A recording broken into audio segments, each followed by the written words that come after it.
अंगुली का था, 52 अंगुल, उतना ही आकार था, बड़े आनंद उसमें स्वरूप था।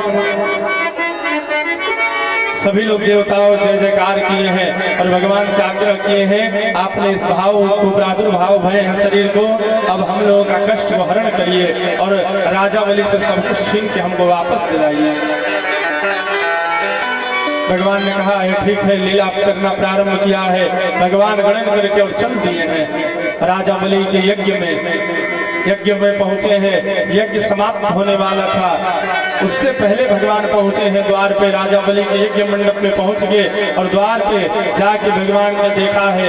जब देखा तो दूत देखे हैं, राजा बलि के जो दूत खड़े थे द्वारपाल, वो देखे हैं कि ब्राह्मण है, इनको भिक्षा देना है, इसलिए गए हैं वो ब्राह्मण भगवान के पास में और कहा है पुत्र बालक, हे ब्राह्मण देवता, आपको क्या चाहिए, मैं आपकी क्या सेवा कर सकता हूँ, क्या आपको दान दूं? उन्होंने कहा मुझे कुछ नहीं चाहिए।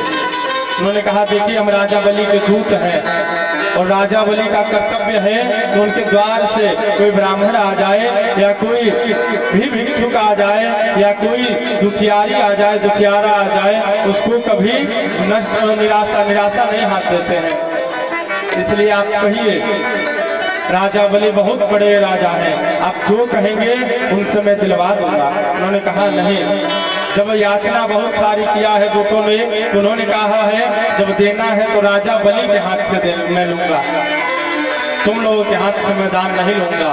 तुम दूत हो और मैं किसके हाथ से लूंगा, राजा बलि के हाथ से लूंगा दान। अगर वो आके देंगे तो मैं दान स्वीकार करूंगा, अन्यथा मैं संतोष से ही चला जाऊंगा। दूतों ने कहा क्षमा करिएगा ब्राह्मण देवता, राजा बलि अभी यज्ञ में व्यस्त है, आ नहीं सकते हैं, अभी व्यस्त है, आ नहीं सकते, संकल्प किया है और संकल्प के बाद उठ नहीं सकते हैं। इसलिए आप कृपा करिए, जो कुछ कहना है मुझसे कहिए, मैं उनसे कह दूंगा और जो इस चीज की जरूरत है मैं आपको दिलवा दूंगा, ये मैं वचन देता हूँ आपको। और बावन भगवान ने कहा नहीं, जो लूंगा, जो कुछ चाहिए या जो कुछ कहना होगा मैं राजा बलि से ही कहूंगा, उनको बुलाओ। दूत क्या जब कहना नहीं माना तो दूत पहुंचे राजा बलि के पास और कहा है भगवान, उसी समय राजा बलि की आंख की दृष्टि पड़ गई थी, द्वार पे ब्राह्मण कोई आया है। दूतों ने जाके बताया ब्राह्मण द्वार पे आए हैं राजन, हमारे हाथ से भिक्षा नहीं ले रहे हैं, आपको बुला रहे हैं। उन्होंने कहा है ठीक है, प्रयास करिए कि चले जाएं। कह रहे नहीं जाऊंगा, बिना दान लिए ही चला जाऊंगा, ऐसे तुम लोगों के हाथ से दान नहीं लूंगा, दान लूंगा केवल राजा बलि से और किसी से नहीं लूंगा, ऐसा कह रहे हैं। उन्होंने कहा है ठीक है मैं चल जाऊंगा। जो ही उठे हैं राजा बलि, दैत्यों के गुरु है शुक्राचार्य जी, वहीं उपस्थित थे, करा रहे थे यज्ञ। जब उठे राजा बलि तो यज्ञ आचार्य शुक्राचार्य भगवान रोक दिए उनको, कहा राजन यज्ञ का आहुति जब तक पूर्ण ना होगा तब तक तुम कहीं हिल नहीं सकते हो, अगर बीच से अनुष्ठान को छोड़ के उठोगे तो बहुत बड़ा पाप लगेगा तुमको, इसलिए मत जाओ। कहा है स्वामी, इस गुरु जी इस यज्ञ से, इस अनुष्ठान से बड़ा मेरे लिए बहुत बड़ा धर्म है। धर्म क्या है, मेरे द्वार पे ब्राह्मण आया है, वो कुछ मांग रहा है, मेरे हाथों से लेना चाहता है, अगर मैं नहीं दूंगा तो ऐसे ही चला जाएगा। ऐसे ही में राजा बलि के द्वार से आज तक कोई खाली नहीं गया है और एक ब्राह्मण छोटा सा बालक निराश होकर कैसे जा सकता है, सर्वप्रथम वो है मेरे लिए। गुरु जी के कहने पे भी नहीं राजा बलि रुका है, पहुंचा है द्वार पे, वामन भगवान के सामने देखा है स्वरूप को न उनका, तो मोहित हो गया देखने के बाद। कहा वाह अद्भुत ब्राह्मण हो, इतना छोटा आकार और बातें इतनी बड़ी बड़ी तुम्हारी, बात विचार भैया है। कहा है इसके बाद जब बात विचार कर लिया, उससे पहले भगवान ब्राह्मण थे, ब्राह्मण का रूप धारण किए थे, इसलिए उनका चरण स्पर्श किया है, पूजन किया, चरण धोया, षोडशोपचार से पूजन किया और पूछा है राजा बलि कि हे ब्राह्मण देवता आपको क्या मैं दे सकता हूँ। राजा बलि क्या कर सकता है, तीनों लोक का मालिक हूँ, जो कुछ चाहिए वो मांग लो, जितना चाहिए वो मांग लो, कि तुम्हारे साथ पुष्प बैठ के खा सके उतना मांग लो, कि राजा बलि हूं मैं, जो मांगना है आज मांग लो। उन्होंने कहा देखिए अब भगवान यहाँ सराहना प्रारंभ किए हैं। आपके पूर्वज ऐसे नहीं रहे हैं, ध्रुव भय, प्रहलाद भय, जो भी भय है सब दानवीर भय हैं, तो आप भी वैसे ही बनिए, जितना मुझे चाहिए उतना दीजिए केवल। उन्होंने कहा क्या चाहिए बताइए। उन्होंने कहा राजन मुझे ज्यादा कुछ नहीं चाहिए, मुझे अपने पैर से 3 पग भूमि मुझे दे दो, अपने पैर से 3 पग भूमि केवल दे दो, मात्र मेरे पैर से, और तुम्हारे पैर से किसी और के पैर से नहीं, मात्र अपने पैर से मुझे 3 पग भूमि दान कर दो, मेरे लिए वही काफी है, बहुत है। राजा बलि देखे तो हंसने लगे, कहे वाह ऐसा तो दानी कभी मेरे पास आया ही नहीं। उनका आज तक दानी मेरे द्वार पे ऐसा कोई आया ही नहीं जो केवल 3 पग भूमि मांगे, वो भी अपने पैर से।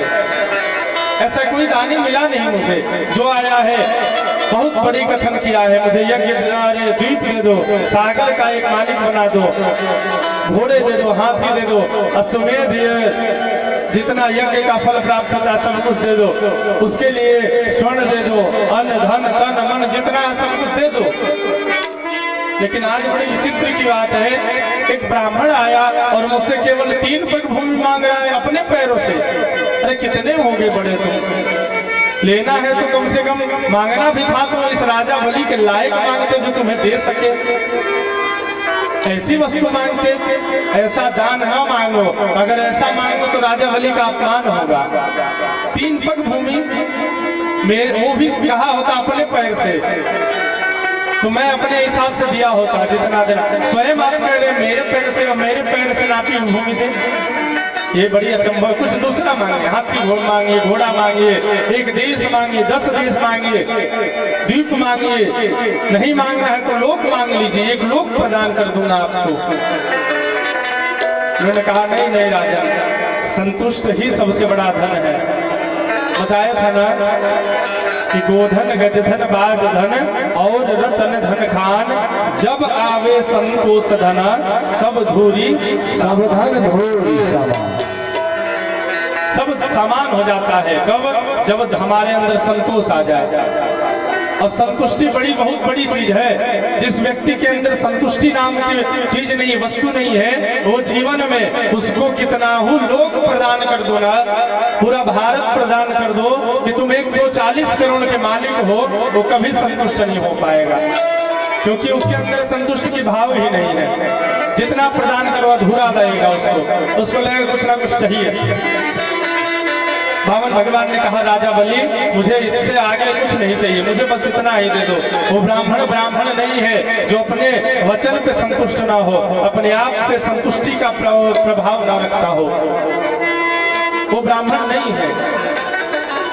उन्होंने कहा है ठीक है कोई बात नहीं, आपको प्रदान करूंगा। कहीं ऐसे नहीं, संकल्प करिए जल लेके, संकल्प करेंगे तब हम आपका दान स्वीकार करेंगे। उसी समय शुक्राचार्य जी खड़े थे, अंतर ध्यान दिव्य दृष्टि से लगाया है और देखा है कि 52 अवतार में स्वयं साक्षात भगवान विष्णु के अवतार है। जब देखा है शुक्राचार्य तो असमंजस में पड़ गए, ये क्या हो गया, ये तो 3 पग भूमि मांगा है, आज मैं देख रहा हूं कि मेरा चेला का तो पूरा सर्वस्व चला जाएगा इसी 3 पग भूमि में, 2 पग में समाप्त हो जाएगा, तीसरा दे नहीं पाएगा। ये त्रिलोकी नाथ है, और जब सब कुछ चला जाएगा तो राजा बलि यानी मेरा चेला पापी हो जाएगा। अपना वचन, अपना संकल्प न पूरा करने के कारण इसके ऊपर पाप हो जाएगा, जितना पुण्य करेगा सब नष्ट हो जाएगा। संकल्प नहीं पूरा होगा तो रोका है, गुरु शुक्राचार्य जी ने रोका, शिष्य ऐसा मत करो, ये मायावी छलिया विष्णु है, तुम ऐसे सब कुछ समाप्त करने के लिए आया है, सब कुछ ले लेने के लिए आया है, जितना तुम्हारे पास है देवताओं के हित के लिए ये रूप धारण किया है, इसलिए तुम मत दो 3 पग भूमि, मत दान करो। राजा बलि कहा कि अरे गुरुजी, ऐसा राजा बलि के अंदर कभी भाव नहीं आएगा हो, कहने कि राजा बलि इतना बड़ा भागा नहीं है, मैं तो बहुत बड़ा सौभाग्यशाली हूँ जो इस अवतार में स्वयं भगवान विष्णु आए हैं, और सौभाग्यशाली हूँ कि मुझसे ब्राह्मण संकल्प करा के और भिक्षा लेने के लिए नहीं आए हैं, स्वयं जगदीश आए हैं। मैं बहुत सौभाग्यशाली हूँ। उन्होंने कहा, रे मूर्ख, तू असुर है और ये देवताओं का हित करने के लिए यहाँ उपस्थित हुए हैं, तो ये समझ में नहीं आ रहा है। समझा रहा हूँ, समझ जा, सावधान हो जा बलि, नहीं तो सर्वस्व चला जाएगा, कुछ नहीं बचेगा तेरे पास, इसलिए समझ जा। गुरु के कहिए कमंडल उठाया है जब राजा बलि ने दान करने के लिए, संकल्प के लिए, जल के लिए, तो हाथ पे जल ढालने के लिए कमंडल देखा होगा, केतली देखा है, केतली जिससे चाय निकलती है, वैसा ही कमंडल होता है। उसी कमंडल के छिद्र भाग के, अग्र भाग के छिद्र में जाके शुक्राचार्य छोटी रूप पकड़ के और वहीं प्रविष्ट हो गए हैं। चलो कोई बात नहीं, भाव से नहीं मान रहे हो, प्रभाव से तो मानोगे ना। गुरु हो तुम्हारा, अहित होना नहीं दूंगा, मेरे रहते तुम्हारा सब कुछ चला जाए, होने नहीं दूंगा। नहीं समझे हो तो जल के लेके संकल्प नहीं करने दूंगा। छिद्र में घुस गए हैं। उन्होंने कहा, जब जल धारा है हाथ पे निकल नहीं रहा है, जल हिलाया है, कह रहे जल नहीं निकल रहा है। बामन भगवान देखे हैं, कहा है ये तो गुरु शुक्राचार्य जी है, ये बचा रहे हैं, रुकिए मेरे पास उपाय है इनका करने के लिए। उठाया है, कहा है राजा जल नहीं निकल रहा है, जल नहीं निकल रहा है। उन्होंने कहा नहीं, दीजिए मुझे कमंडल। कमंडल लिया है और एक सीख उठाया नीचे से और उस कमंडल के अग्र भाग के छिद्र में डाला है, खोद दिया। जो ही ऐसे किया तुरंत शुक्राचार्य जी की आंख एक चली गई, एक आंख फूट गई। जब फूटा है त्राही करके निकले हैं और आवेश में आ गए हैं। कहा है उन्होंने, अरे दुष्ट बलि, मैं तुझे कभी से समझा रहा हूँ, समझ नहीं आ रहा है, सावधान कर रहा हूँ, नहीं समझ रहा है मूर्ख, जा मैं तुझे श्राप देता हूँ, तत्क्षण में तेरा सर्वस्व समाप्त हो जाए। जब इतना कहा है, गुरु के अपमान के कारण गुरु जी ने श्राप दे दिया हो। कहा राजा बलि इतना समझा रहा हूँ, समझ नहीं आ रहा है ना, जा तुझे श्राप देता हूँ, गुरु का अपमान किया है। तत्क्षण में, ये नहीं कहा सब कुछ समाप्त हो जाएगा, तत्क्षण में तुरंत समाप्त हो जाएगा। गुरु ने श्राप दिया है, लेकिन राजा बलि अडिग नहीं हुए, भय नहीं आया उनके अंदर। उन्होंने कहा, गुरु जी मैंने संकल्प कर लिया तो कर लिया कि दान दूंगा, दूंगा तो दूंगा, बस मेरे पूर्वज जैसे करते थे मैं अपने वचन पे अडिग हो गया। आपका श्राप मुझे स्वीकार है गुरु जी। उन्होंने कहा, अरे मूर्ख है ये तो, बहुत बड़ा मूर्ख है, जा। तुरंत वहां से चले गए हैं इतना धिक्कार करके, और राजा को बलि को छोड़ के शुक्राचार्य जी चले गए हैं। गए हैं वहां से जल धारा है हाथ पे शुक्राचार्य ने, और जल उठा के कहा है, हे ब्राह्मण देवता, आपके स्वयं तीन पग से नापी हुई भूमि आपको मैं प्रदान करता हूँ। जल खोल के चरणों में दिया है। ज्यों ही जल को दिया है, तुरंत भगवान को ज्यों कहा कि आपको, कि मैं राजा बलि, आपने जितना 3 पग भूमि मांगा है आपके चरणों से, मैं राजा बलि आपको ये वचन देता हूँ, संकल्प करता हूँ कि आपको समर्पण है, आपको समर्पित करता हूँ, नाप लीजिए भूमि। अब देखिए लीला क्या भई है यहाँ। जो ही उन्होंने कहा है संकल्प किया हूँ, आप नाप लीजिए भूमि, बस तुरंत भगवान विराट रूप धारण करने लगे हैं। और विराट रूप धारण करते करते, देखते देखते ही विराट रूप धारण किए। छोटे लाल भैया, विराट रूप धारण करने लगे हैं और देखते देखते आकाश गगन लोक ब्रह्मलोक आकाश पाताल जितनी दिशाएं थी अपने शरीर से लगे सबको घेरने, अपने हाथ से अपने पैरों के बल से लगे बढ़ने। जब आकार बढ़ने लगा है तो भगवान सब जय जयकार करने लगे, बोलिए वामन भगवान की। बढ़ रहा है, जितना बढ़ा है भगवान सब पुष्प की वर्षा कर रहे हैं। वर्षा करते करते जब राजा बलि ने देखा है ये तो बहुत विराट रूप धारण कर लिए, जब विराट रूप धारण किया है तुरंत भगवान अपने चतुर्भुज रूप में आए हैं। हंस शंख चक्र गदा सब कुछ धारण करके और अपना स्वरूप प्रकट किया है। जब इतना भैया राजा बलि ने देखा न हो, उससे पहले की एक घटना है, उससे पहले की घटना बता रहा हूँ। राजा बलि की पुत्री थी जो, वही उसी समय वामन भगवान को देखा और इच्छा भई कि मन मन मनगणन कर रही है। जब देखा है तो मोहित हो गई। कहा उनकी पुत्री ने कि भगवान ऐसा मेरा पुत्र जन्म लेता मेरे गर्भ से तो मैं अपने स्तन का पान कराती, इसको दूध पिलाती। उसी समय वामन अवतार में जब छोटे थे, उनकी पुत्री ने जब देखा तो मोहित हो गए। कहा कि मैं इनको अपना दूध पिलाती अगर मेरे पुत्र होते तो। जब कह लिया भगवान का प्रादुर्भाव भया है, सब कुछ नापना प्रारंभ किया है। भगवान ने 14 भुवन, चारों दिशा, 8 10 दिशा, 14 भुवन, तीनों लोग को नाप लिया है। सागर द्वीप जितने सब कुछ थे सब नाप लिया, 2 पैर में केवल। इसी में एक वर्णन आता है, भगवान माँ गंगा का वहीं से प्राकट्य भया है। भगवान के चरणों से जब भगवान लोक को नाप रहे थे, ब्रह्म लोक में चरण उनका पहुंचा है, तो ब्रह्मा जी के सम्मुख ब्रह्मा जी उपस्थित हैं और अपने पैर को बढ़ा रहे हैं, ऊपर नाप रहे हैं। उसी समय ब्रह्मा जी ने अपना कमंडल निकाला है और उसमें जो जल भरा था, उस जल को भगवान के अंगूठे पे अग्रभाग में, अंगूठा की भी अग्र, नाखून के भी अग्र से अग्रभाग में, बहुत छोटे से अग्रभाग में पैर है उनका अंगूठा, तो उसके अग्रभाग में अपने कमंडल से जल निकाल के भगवान के चरणों पे गिरा दिया है। और जब गिराया है उसी समय भगवान के चरणों से मां गंगा का प्राकट्य उत्सव भया है। बोले माता गंगा की जय। पहली गंगा का प्रादुर्भाव भगवान के चरणों से ब्रह्मलोक से भया, और दूसरी गंगा का प्राकट्य कब भया? भागीरथी जी ने कराया था। रामचंद्र जी के पूर्वज भागीरथी जी ने इस धराधार पे लेके आए थे। 2 जगह भया। उस समय सब कुछ नाप लिया तो भगवान ने कहा, अरे बलि, तुमने संकल्प किया था कि 3 पग भूमि प्रदान करूंगा, 2 ही पग में सब तुम्हारा समाप्त हो गया, जितना तुम्हारा था सब कुछ समाप्त हो गया। अब क्या दोगे मुझे? अभी तीसरा पग बाकी है,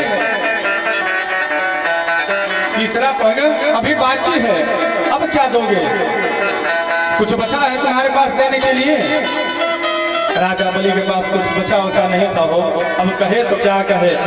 उसी समय उस पुत्री ने छोटे आकार में भगवान का वर्णन किया था कि मैं स्तन पान कराऊंगा पुत्र बना के। वही पुत्री जब भगवान का विराट रूप देखा न, तो क्रोधित आ गई कि मेरे पिता को लज्जित कर दिया, सब कुछ छीन लिया। जाओ, जिस प्रकार से मेरे साथ छल किया है ना, उसी प्रकार से मैं भी तुम्हारे साथ छल करूंगी। मैंने कह दिया है कि मैं अपना बालक बना के तुम्हें स्तनपान कराऊंगी, ये तो तय है, लेकिन स्तनपान कराऊंगी, उस दूध में विष दे के तुम्हें मार डालूंगी। वही पूतना भाई है। अगले जन्म में भगवान कृष्ण को मारने के लिए उपस्थित वही है, पूतना के रूप में स्तनपान कराई है, लेकिन विष के लिए। अब राजा बलि को जब कहा तीसरा पग कहाँ रखूं, राजा बलि ने कहा कि सब कुछ नहीं बचा है। लगे सब लोग हाहाकार करने, ये तो छलिया है, ऐसे करते सब। राजा बलि ने रोक दिया, कहा कुछ मत करो, भगवान ने स्थान मांगा है, क्या करूं? राजा बलि ने कहा है कुछ नहीं बचा है, तो स्वामी मैं तुरंत झुक गए हैं राजा बलि और कहा है कि आप मुझे तीसरा पग मेरे मस्तक पर रख दीजिए, मेरे मस्तक पर रख के अब मेरा संकल्प को पूरा कर दीजिए। तुरंत वामन भगवान ने अपना तीसरा पग राजा बलि के मस्तक पे रखा है, और जो ही स्पर्श किया है तुरंत राजा बलि चला गया पाताल। कहाँ चला गया? पाताल लोक में। बलि चाहत वैकुंठ को हरि पठे हूँ पाताल। संत ने किसी कहा है कि बलि साहत वैकुंठ को, बलि वैकुंठ लोग चाहता था, लेकिन भगवान ने कहा भेजा, कहाँ भेज दिया? पाताल लोक में। बलि चाहत वैकुंठ को हरि भेजूं पाताल। तुरंत भगवान बलि को अपने धाम में भेजे हैं। वहां जाने के बाद उन्होंने कहा है कि जिस प्रकार से मुझे दान दिया है, आज मांगू मैं तुम्हारी दान से, भक्ति से प्रसन्न हूँ राजा बलि, जो मांगना है मांग लो। उन्होंने कहा आप मेरे साथ हमेशा ऐसे ही आंखों के समक्ष में, जैसे द्वारपाल हमेशा खड़े रहते हैं, उसी प्रकार से आप मेरे आंखों के समक्ष जहां मैं आंख घुमाऊं उस पाताल लोक में आप मुझे हमेशा दिखते रहना। भगवान ने कहा है जाओ राजा बलि, तुम्हारे संकल्प करने मात्र से तुम्हारे अंदर इतनी भक्ति जागृत होने के कारण मैं प्रसन्न हूँ, ये वर तुम्हें देता हूँ, प्रदान करता हूँ, जाओ राजा बलि को कहा कि ठीक है। हर जगह भगवान पाताल लोक में राजा बलि को जहाँ दिखता है वहाँ दिखते हैं। अब वही कथा प्रारंभ हुई, कहाँ रुका था? पूतना पे।